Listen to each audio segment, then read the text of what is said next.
கரம் ஏந்தி உங்களுடைய சோதனைகளை முறையிட்டு நீங்கள் அல்லாஹ்வை அழைக்காமல் சோதனை நீங்கும் என்று நினைப்பது பகலில் கனவு காண்பதுதான். நடக்கவே நடக்காது.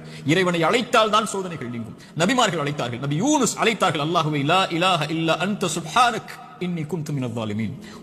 உறவுகளை விட்டு நீங்கி, உலகத்தை விட்டு நீங்கி, செய்த ஒரு சிறிய தவறால் மீன் வயிற்றில் அகப்பட்டு இருளில் கிடக்கக்கூடிய ஒரு நபி, அவர்களுக்கு தெரியும் இந்த இருளில் இருந்து யாரும் என்னை நீக்க முடியாது, என்னை விலக்கி கொண்டு வர முடியாது. மீன் வயிற்றுடைய இருள் சூழ்ந்திருக்கிறது. உங்களுடைய வாழ்க்கையும் இருளால் சூழப்பட்டிருந்தால் அல்லாஹ்வுடைய தூதர் சொன்னார்கள், யூனுஸ் அழைத்த அந்த பிரார்த்தனையை நீங்களும் அழையுங்கள், அல்லாஹ் உங்களையும் அந்த பிரச்சனையில் இருந்து நீக்குவான். லா இலாஹ இல்லா அன்த சுப்ஹானக், வணக்கத்துக்குரிய இறைவனை, உன்னை தவிர வணங்க தகுதியானவன் யாரும் இல்லை, நீ பரிசுத்தமானவன். இன்னி குன்து மினல் ஸாலிமீன், அநீதம் செய்பவன் யா அல்லாஹ், அநீதத்திற்கு உள்ளானவன் யா அல்லாஹ், எனக்கு இந்த சோதனைகளை நீக்கு யா அல்லாஹ் என்று அவன் கேட்பான். அல்லாஹ் அந்த சோதனையை நீக்குவான். நான் செய்த பாவத்தால் எனக்கு இந்த சோதனை என்றால் இதோ விடுகிறேன் யா அல்லாஹ், நீக்கு யா அல்லாஹ். நபி யூனுஸ் அழைத்தார், அல்லாஹ் நீக்கிறான். நபி மூசா அழைத்தார், அல்லாஹ் நீக்கிறான்.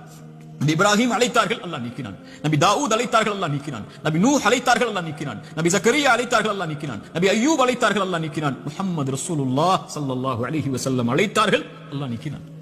நாம் அழைத்தோம் அல்லாஹ்வை, நாம் கேட்டோம் அல்லாஹ்விடத்தில், நாம் முறையிட்டோம், யா அல்லாஹ் இந்த சோதனையால் சிரமப்படுகிறேன், அவதிப்படுகிறேன், கஷ்டப்படுகிறேன், இன்னல் படுகிறேன், கண்ணீர் வடிக்கிறேன், எனக்கு இந்த சோதனையை நீக்கு யா அல்லாஹ். என் பாவத்தின் மூலமாக வந்திருந்தால் இதோ இந்த பாவங்களை விட்டு விலகி வருகிறேன் யா அல்லாஹ், என் கவலையை நீக்கு என்று கேட்டிருக்கிறோமா?